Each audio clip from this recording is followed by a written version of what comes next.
settled, I think we're all ready to start here. I just want to start off by thanking all of you for coming to our presentation. And we're super excited to put this together and share what we've learned and what we do with you here today. So the first thing we have for you on the table is computer issues. I'm sure you all know plenty about that. This is first.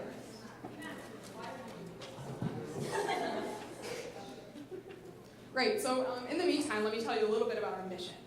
So our mission statement, which will hopefully show up on the screen any minute now, says, the mission of LGBTQ plus at First, which is our organization, is to increase queer visibility in First and the STEM community as a whole by providing resources, both online and offline, to help educate LGBTQ plus people and their allies. So that means doing awesome stuff like this, making brochures, giving presentations, trying to help you influence your team to be the best place it can be for LGBTQ plus people and for diversity as a whole. So, that's something we're really excited about.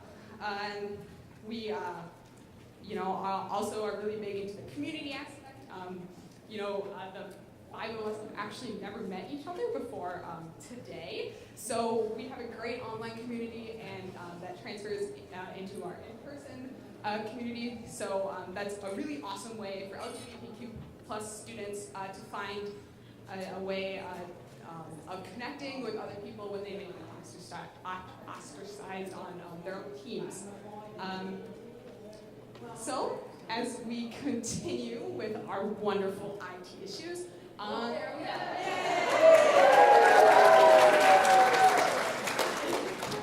we can all take a moment to introduce ourselves. That's our logo down there on the left. So I'm Kieran. I identify as a lesbian, and I'm the operator on my team, 2826 Wave Robotics. So that's why you'll see me sprinting out of here around 7:30, because matches got pushed back an hour. I like to run cross country in my free time. I write for my school newspaper, and I like to volunteer knocking on doors for local candidates. So let's have the rest of our awesome presenters introduce themselves. My name is Katie, and I am also gay.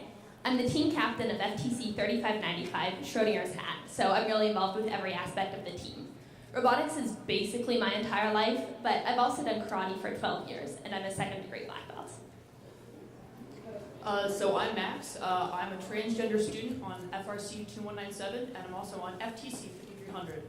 My team's actually not competing here, but I'm here as a Dean's List finalist.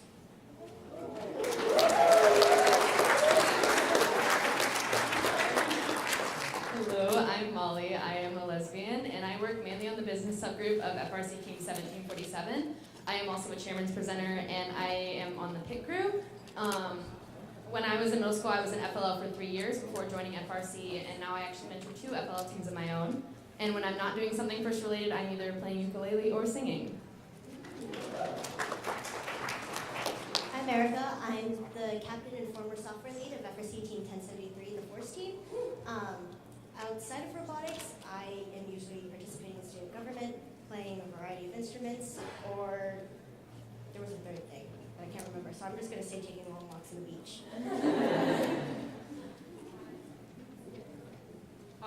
So we're just a little snapshot of our community. Clearly, we're not all, this isn't the makeup of our communities, but our LGBTQ plus First team is completely made up of LGBTQ plus students and our allies, as well as other LGBTQ plus mentors, alumni, volunteers, etc. We were founded in 2016, and this is our second First season advocating for equality and opportunity and creating that community that I talked a little bit about earlier.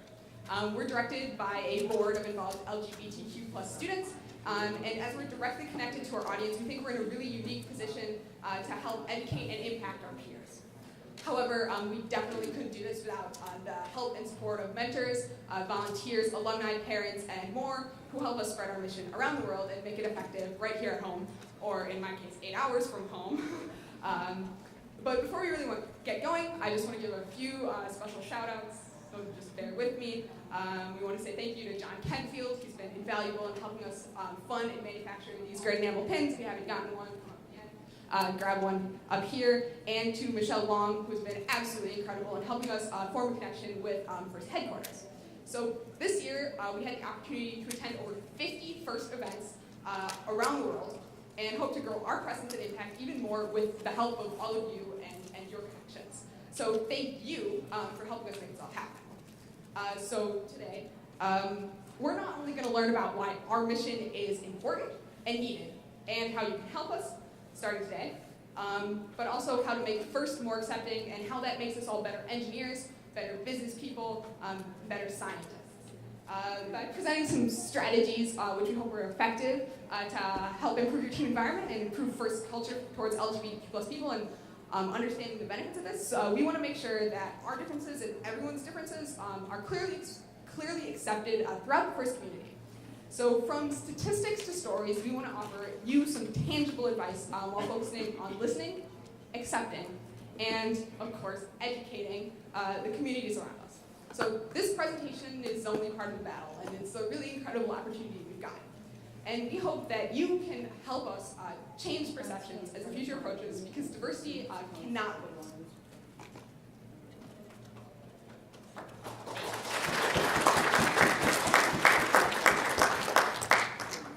So as we get into this, we want to start by discussing some statistics that we've compiled about the LGBTQ+ and FIRST community. Several months ago, we gave a community survey to the Discord server members of LGBTQ+ and FIRST, and so the numbers that you're going to see on the following slides are all generated from that survey. First up, you can see the breakdown of gender identity of respondents on the left-hand side of that slide. Roughly 44% of respondents identified as female, roughly 40% as male, about 11% as non-binary, and about 6% as something else. Additionally, we don't have a graph up there, but about 3/4 of respondents were cisgender, about 1/5 of respondents were transgender, and the final 5% identified as something else. Then, on the other side of the slide, you can see the breakdown of respondent sexualities. There are a couple things that I want to highlight here. First, you might not recognize every term that you see up there on the screen, and that is fine. We realize that it can be pretty overwhelming at first when you're hearing all these new terms and words and trying to get exposed to the community. But as you're doing that, realize that all of these identities and terms are really meaningful to a lot of people. And if you have any questions about definitions or anything like that, feel free to raise your hand at the end of the presentation and we can answer. Then, the other thing that you may notice is that the percentages actually sum to well over 100% on that slide. That is because many respondents identified as more than one thing. So for example, someone could identify as both bisexual and pansexual. Next up, we have the more FIRST-specific side of things. You can see on the left that we're really a very diverse community, and respondents are involved with every aspect of their team, from software and design to media and outreach. Then, on the other side, you see the breakdown of our FIRST program. Nearly 95% of respondents at this time were on FRC teams, FRC students or mentors or coaches. That's a function of, at this time, the majority of our staff are FRC students and members. That's something that we really want to continue our impact on the FRC community, but we're also working on branching out. So this season, we've added numerous FTC staff members and partner teams to help us impact more people throughout the FIRST community. There we go. All right. Final slide of statistics is focused on diversity within teams. You can see that the vast majority of students know of one, if not more, other LGBTQ+ students on their team. But unfortunately, at this time, that really doesn't extend to having LGBTQ+ mentors. Less than 12% of students know of even one LGBTQ+ mentor on their team. That's something that we really want to work on in the future, is increasing that representation, not only among peers, but also among adults and mentors on the teams, because that representation from adults can be really meaningful. And next up, we're going to have Molly discuss how that representation can have an impact.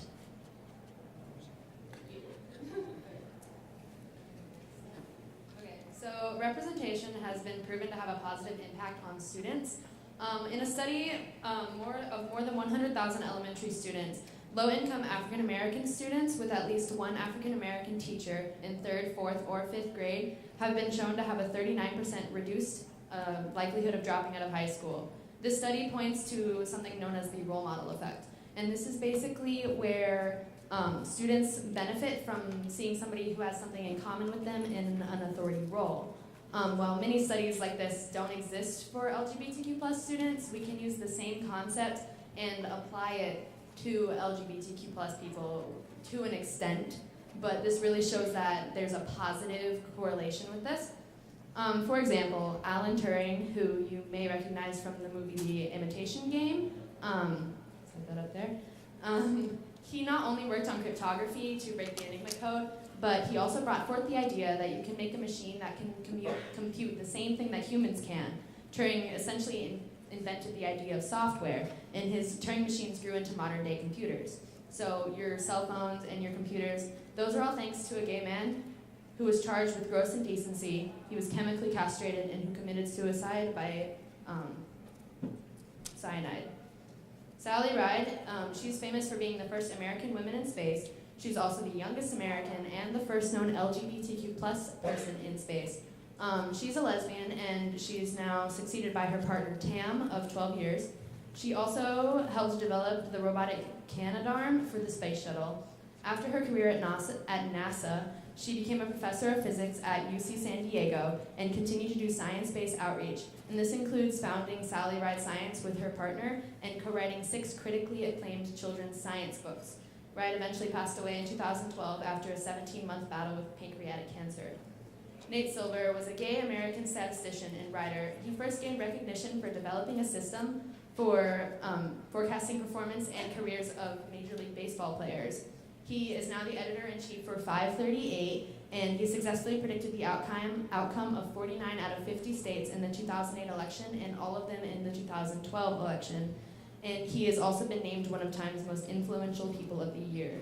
Now Max will go more into depth about stuff.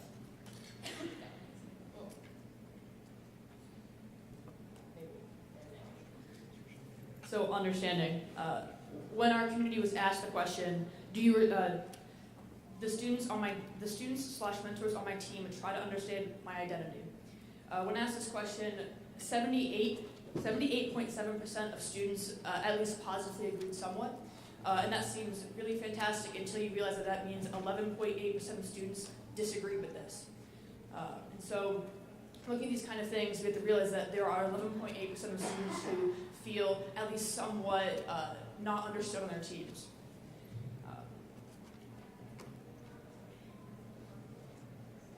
So the first step to understanding is just deciding to understand. Even if you'll never fully understand someone's identity, it's very, very important that you try to take the steps to understand them in the first place. Even if you don't fully understand them, you can reach a level of acceptance and bonding with these students. So we took the statistics from our transgender students and compared them to our entire community. So 20.2% of students did not feel comfortable expressing gender at events. Compared with transgender students, that was 26%. 18.4% of students are not allowed to room with the same gender. That was compared with 36.4% for transgender students. 19.6% of students have changed their expression for awards, and a shocking 2 out of every 3 transgender students changed their presentation for awards. I think especially that last statistic really shows why we're pushing these pins and we're pushing visibility. A lot of students don't realize that they actually are in a safe environment, and we need to make it so that they can express themselves however they need to. So some things about gender expression. There's no wrong way to express your gender. Some people strictly conform to gender roles, and some people defy every expectation, and both of those are completely fine. Whatever you are comfortable with, whatever someone else is comfortable with, that is your correct gender expression. Sometimes you may see a student, mentors, sometimes you may see a student and their gender expression may seem odd to you, or it may be rapidly changing. This is especially true because so many of students are trying to figure themselves out, and accepting them as they are and as they are changing their gender expression is very important. Also another topic point, so a lot of times breaking gender roles, seeing someone that's breaking gender roles and seeing someone that's transgender can seem very blurry from an outside perspective. And so it's sometimes difficult to know how to respond to someone because those are very different concepts. One helpful tip that a lot of people have expressed positive results with is asking the question, do you still want me to call you this name and these pronouns? If in fact they're gender non-conforming and they're completely fine with this name and pronouns, fantastic, they know that you're at least accepting. But if this is a transgender student and they are struggling with something, it shows that you're a safe person to go to, and that if they do need to come out, they absolutely can. I really want to stress open dialogue. Open dialogue with all of this. Don't be afraid to ask.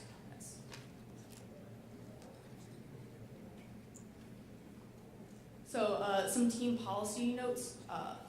PDA. So PDA is obviously an issue on a lot of teams for high schoolers. And so a lot of times society views same gender PDA as a much higher taboo as other PDA. And so if you are having to talk to a student about PDA, please think through what you're saying before you go forth with it. A lot of people unintentionally set LGBTQ students to a higher standard than they should be. Along with that, if you do have to discipline students for PDA, please understand that these students may not be out, or they may only be out in certain contexts, and please talk to your student before you contact their parents. So another huge topic is rooming issues. So again, open dialogue, having a clear communication with your students is extremely important. So having some kind of policy for rooming LGBTQ students prior to coming into a conflict is also very important, because then it's a precedent to go to if something should happen. Let's say you have students that are in a relationship on the team. While it's completely acceptable to say that they cannot room with each other, please don't punish them if they did room together before they came out. It's a very sensitive issue, and there's a lot more going on than it may seem. And then the big topic, transgender rooming. So possible solutions to conflict, because there's always conflict, especially working with schools.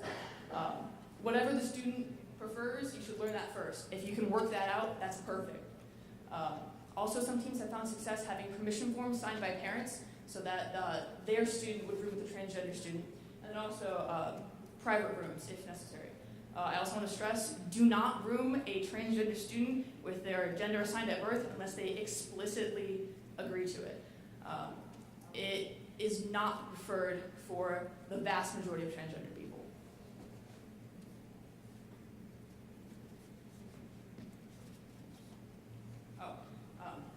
So some general guidelines for any kind of conflict.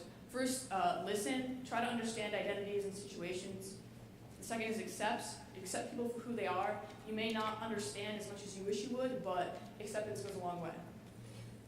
Next is support. Shut down slurs and negative language, whether that's actually offensive slurs or it's just someone calling something gay. It shows a lot to your students if you shut that down. And then finally, educate. Learn about LGBTQ plus topics and be open to learning more. You may have a conversation with a student and learn much more than you thought you needed to, but finally, so how does this apply to your team? So here's some examples that you may want to implement. Non-discrimination policies and follow it. Clearly define boundaries and punishments, and that would be including gender identity and expression. Gender-neutral dress codes are heavily preferred by the LGBTQ community. And then also transgender rooming policies, as I mentioned earlier. Set in place before you have a trans student. You already have a precedent there, but also make sure that it's flexible enough that you can change for different situations. A little bit about the community. LGBTQ plus at first has had a huge impact on many different people, and our supporters really help us to create a welcoming community where everybody can be whomever they want to be and not be afraid of judgment from other people. A major thing that we do that helps increase this welcoming community is that we do a lot of meetups and forums like this one at many different events to increase awareness of LGBTQ plus issues and to get more people involved in this great community. On the left up there is actually a photo of the meetup that happened at Houston Championships last week, and we're actually having another meetup this Friday from 11:30 to 1 in room 111AB, and you guys are all welcome to come to that. And then we have a lot of staff members, and they're all really great, and we have some quotes from them. Okay. First quote, My favorite thing about being involved with LGBTQ plus the FIRST is the community support. Helping each other grow, learn, and have fun is an important part of FIRST, and LGBTQ plus of FIRST really helps these concepts thrive in students who often feel left out or alienated. Next quote, LGBTQ plus the FIRST has provided a safe space for me to express myself within a community that I know will do nothing but lift me up.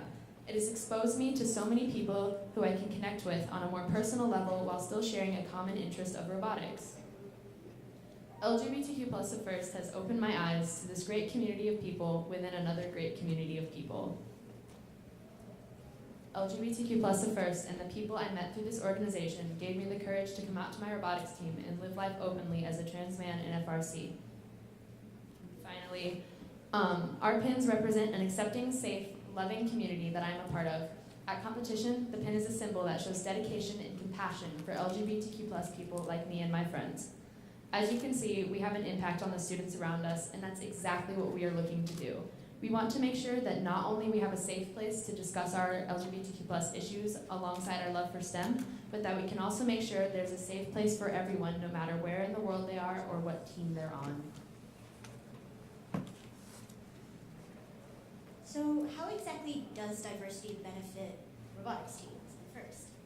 So first off, first mission, I don't have this memorized because it's really long. The mission of FIRST is to inspire young people to be science and technology leaders and innovators by engaging them in exciting mentor-based programs that build science, engineering, and technology skills that inspire innovation and that foster well-rounded life capabilities, including self-confidence, communication, and leadership. So we at LGBTQ plus at FIRST believe that we can assist by encouraging positive team atmospheres that can ensure that students stay inspired and feel respected and comfortable when interacting with mentors. It's cultivating an accepting environment is super important to building self-confidence, communication, and leadership skills, which are all part of the full FIRST experience. But obviously, we're also here to build robots. So we also want to build STEM skills.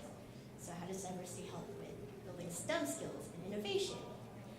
So in investigating the benefits of diversity on the workplace, lab rights, it's found that a well-managed, diverse workforce will both reduce costs and generate greater profit. So in terms of robotics teams, profit obviously doesn't mean like money.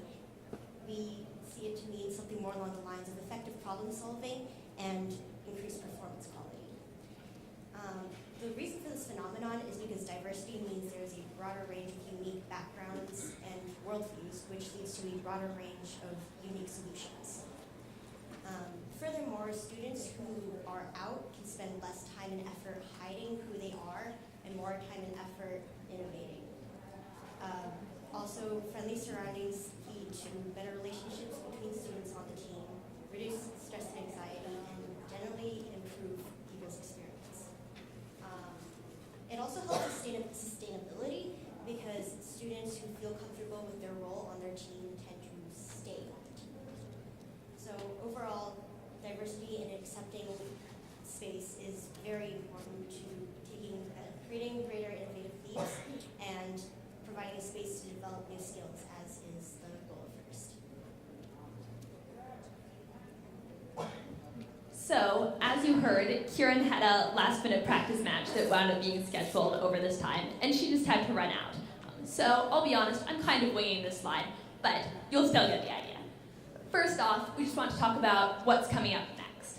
One of the big things, as I mentioned earlier, that we really want to focus on is expanding our impact to FTC students. And that's something that I personally am really passionate about because I am an FTC student and I've seen the impact that LGBTQ plus of FIRST can have on me and others like me. So, as I mentioned, we're working on increasing the involvement of FTC students. We've added FTC staff and partner teams, and so we're really amping up our involvement and presence at FTC events. Next, we also want to hear from you. How can we effectively improve more people's experiences in FIRST? If you have any input or ideas, things that you've liked that we've done in the past, any suggestions at all, please feel free to either raise your hand at the end of the presentation or come up and chat with us afterwards because we'd love to hear your input and learn more from the community. Next up, we're also working on partnerships directly with sponsors and really working on bringing LGBTQ plus at first to the next level. So expanding beyond basically pins, pronoun ribbons, meetups, and events like the one that you're at right now. So, Max, are you willing to chat a little bit more about sponsors and that side of things? So obviously we have some pronoun pins and other pins here, pronoun ribbons and pins. And so these things cost money. We're trying to find sponsors, but right now we're currently working on completely fundraising through GoFundMe for these pins and ribbons, or for the pins. And so we're trying to expand and work with sponsors coming next. So I'm also winging this because Kieran was supposed to take these. And so how can you help us?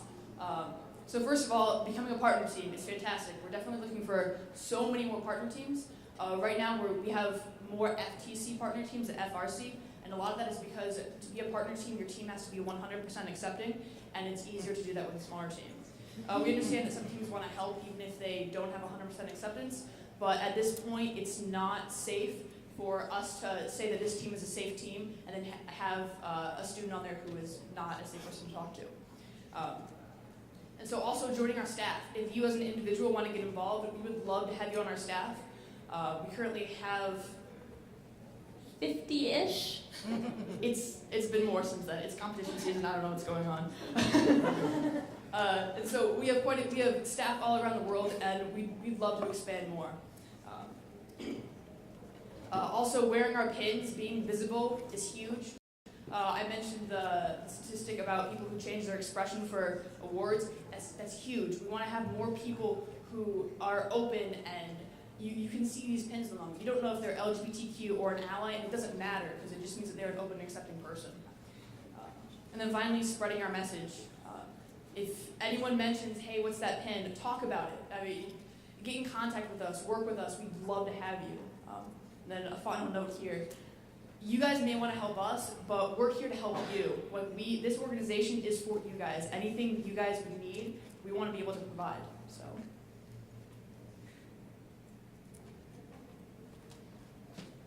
So that concludes the actual official presentation, and at this point we'd like to answer any questions that may have come up during the presentation or that you may have had coming into this event.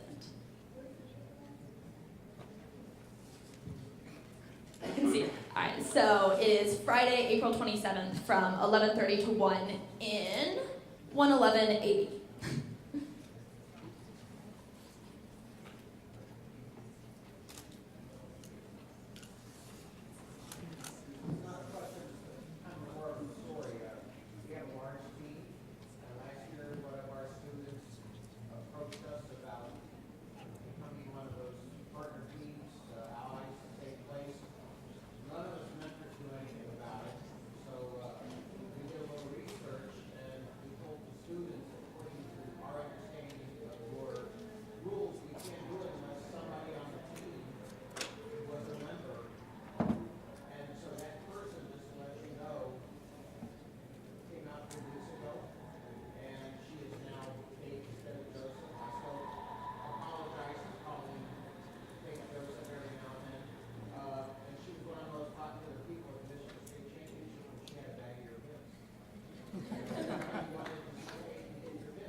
We actually know Kate.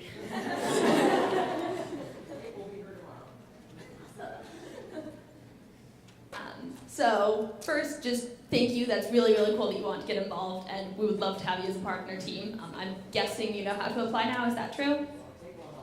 Okay, so for anyone interested in getting involved, you can go to our website or our social media, and we have just Google Docs applications forms that you can fill out to become staff or a partner team. And what was the other thing that I was going to say? You said that you weren't really aware of LGBTQ plus at first as a mentor. That's also something that we would really like to increase our visibility on in coming seasons and coming years. Right now, we are a student-run organization, but also the vast majority of our members of our Discord server and just people who know that we exist are students as well. And so we'd really love to increase our visibility throughout all of first so that everyone who's interested does know that we exist and is able to get involved. Yes. So about the GoFundMe, I know on like the brochure it isn't really on there. Like where exactly can we find it? So you asked about the GoFundMe for our pins. So we actually do that during the off season. I don't believe it's currently open. But as we start preparing for next year's supply of pins, we'll be posting that on our website and on our other social media. So look out for that.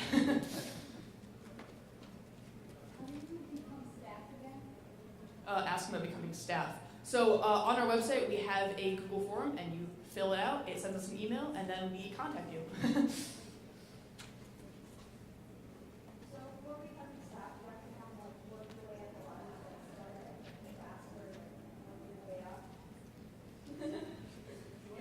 Okay.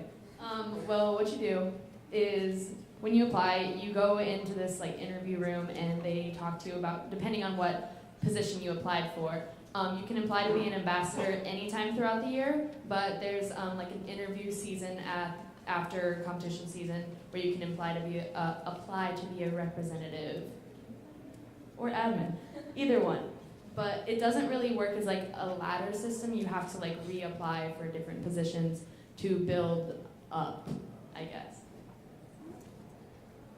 So I think that basically hopefully answered your question, but also you can directly jump in and apply to be an admin or a representative. So I was never an ambassador or a representative. Last season I just directly applied to be a student administrator and got accepted and jumped in right there. I didn't have to apply. Max has been around longer than most of us at this point.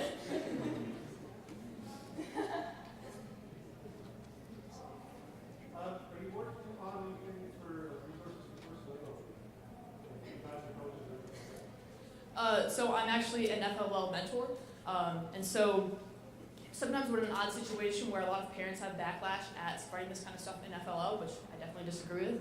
But going forward, we definitely would like to expand into FLL. We just have a lack of people, of staff currently in FLL. But absolutely, if you want to help us do that, we would love that.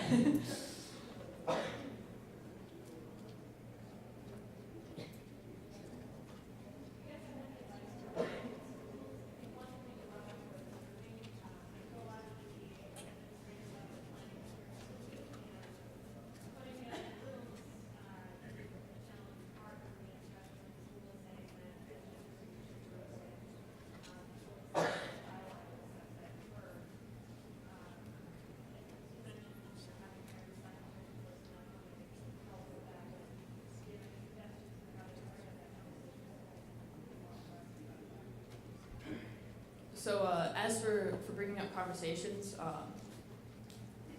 the only way to, it's like ripping off a Band-Aid. You just have to ask, hey, we have this situation, or we anticipate this situation, we want to have a policy for this.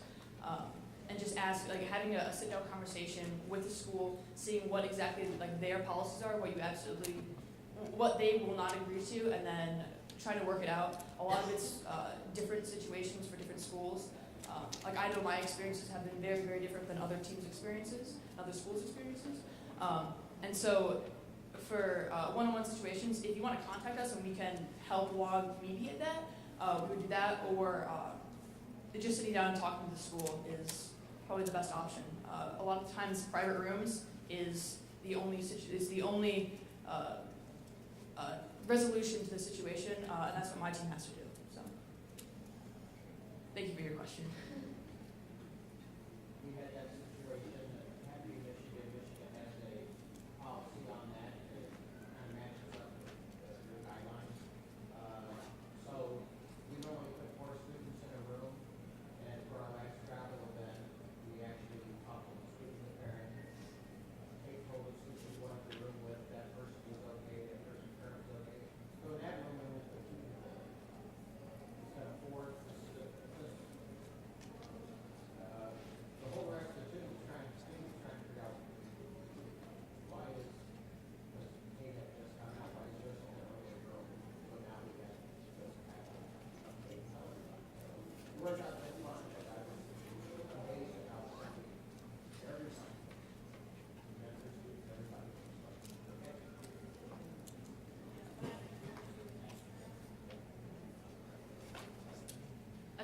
important topic. A lot of the times, LGBTQ students and mentors or volunteers feel a lot more isolated than they really are, because it's not a very visible thing. You can't look at someone and know their identity, basically.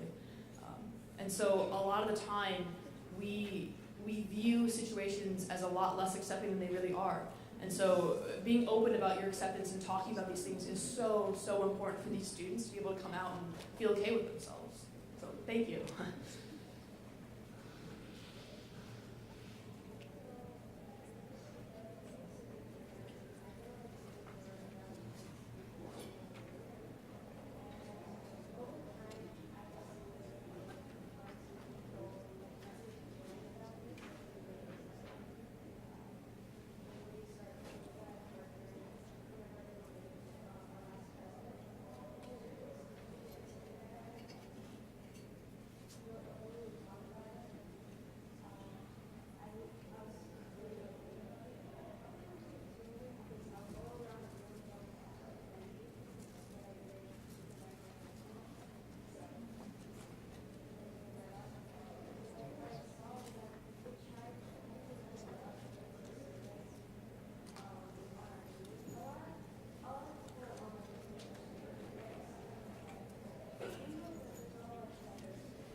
That's awesome. Thank you.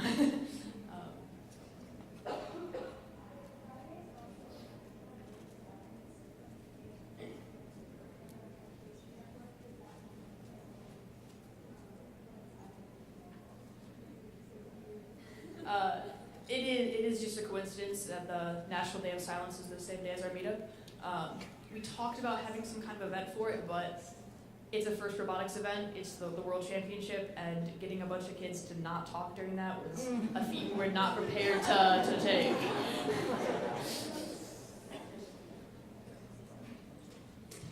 Another thing I wanted to point out that's pretty cool. Tomorrow is actually Lesbian Day of Visibility, which is really cool. So if you have any lesbians in your life, tell them you love them, okay? And that you appreciate them, just by the way. Thank you, Haley. Thanks. Yes? So, one of the things that I find is this is fantastic, and I love the support that's happening from the students and from a mentor perspective. One of the things I find is that volunteer events is that you don't have the full time. You get one day in FTC, maybe 2 to 3 in an FRC competition. So you don't have the weeks and months to be able to forge those bonds, to be able to say, hey, I'm supportive in whatever you need. How as students would you feel, I'm trying to figure out how to phrase it. Are there things that I could do as a volunteer to help in a short environment make a more friendly and comforting, welcoming atmosphere for LGBTQ students? One thing you could do is we mentioned it before, we have a Discord, an LGBTQ plus first Discord, and if you join that and kind of let the community know that you are accepting and that you are welcoming, and then you meet them at events, then they automatically know that you are a person who who's accepting and understanding and who knows them. So just becoming a part of the community as just a person on the Discord can make a huge difference, because when I first joined, I knew nobody, but now I know so many people, and there's so many people who are so accepting who aren't part of the LGBTQ plus part, but they still help create that environment. I don't know if that answers your question, because It's something. We also have pronoun ribbons and our pins up here if you want to come grab one. He's wearing one. Just seeing those on people makes you instantly an accepting person to go to, basically. So basically my answer to your question is you already have. How big is that Discord? I feel like that I'm the nerdy person that knows very little about Discord. So I 500 members as of a few hours ago.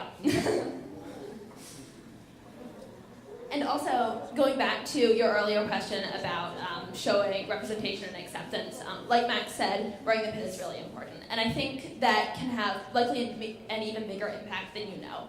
For me, when I was closeted, and also since I've come out, the impact just of seeing people, volunteers, higher ups in First wearing those pins is incredible. And knowing that so many people are so accepting, even just because I see them wearing a lapel pin, is absolutely incredible. So that has a really, really great impact.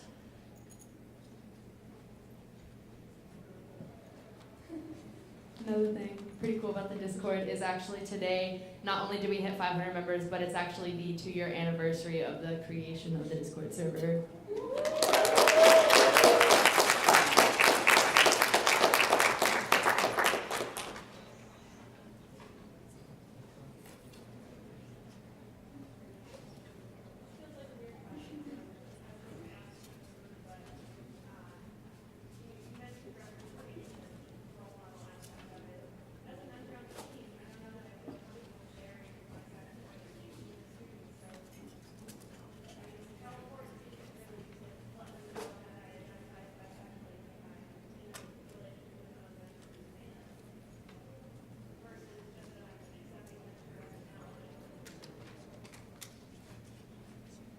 I think that to some extent really goes back to what Erica, Molly talked about.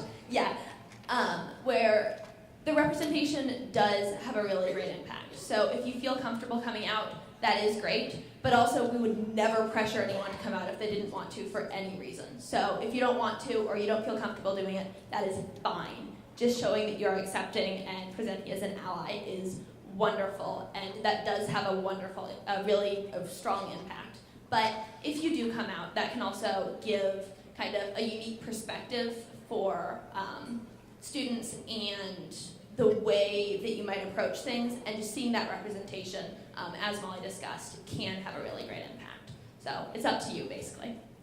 Another thing on that line is you don't necessarily have to, if you want to let them know that you are a part of the LGBTQ+ community, you could just say, I am a part of it, but not specify which part of it you are. Because I know a lot of my friends know I'm a part of it, but they don't know specifically that I'm a lesbian. They just know that I am a part of it, so I can act as that role model even though they don't know exactly what I am, if you know what I mean. Also, just being supportive kind of puts you at a role model stage, because it shows that there are people older than them, people who are their mentors, their peers, who are accepting of it, and then they're like, I should be more like that person and be more welcoming.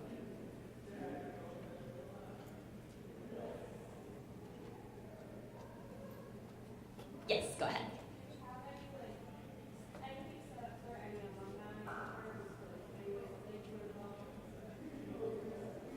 As far as, so the question was, do we have any ways that a First alumni can get involved with LGBTQ+ at First?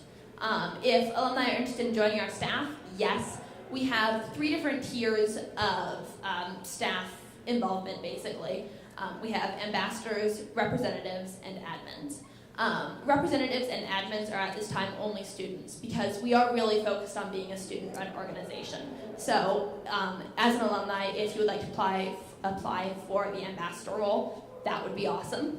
Also, if you're affiliated with a team, you could encourage them to apply to be a partner team on any level, bronze, silver, or gold. That's just various levels of involvement and different things that each partner team works on.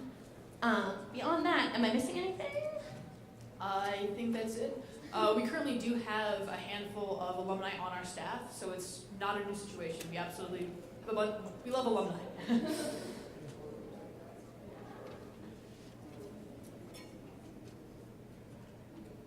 So, it doesn't look like anyone has any other questions right now. If you think of anything after the presentation, feel free to come up and chat with us afterwards, or if you see us any other day of the competition, we'd be happy to answer your questions then. Did you want to say something? Feel free to email us or contact us on social media. We absolutely love talking to you guys. Hearing about just feedback, hearing about a problem you have on your team, asking for advice, asking for anything really, because we are an organization for you guys. So I think that wraps it up. If we want to So, yeah, as Max said, basically wraps it up. If you're interested, you can come up and get an LGBTQ plus the first robot pin or a pronoun ribbon.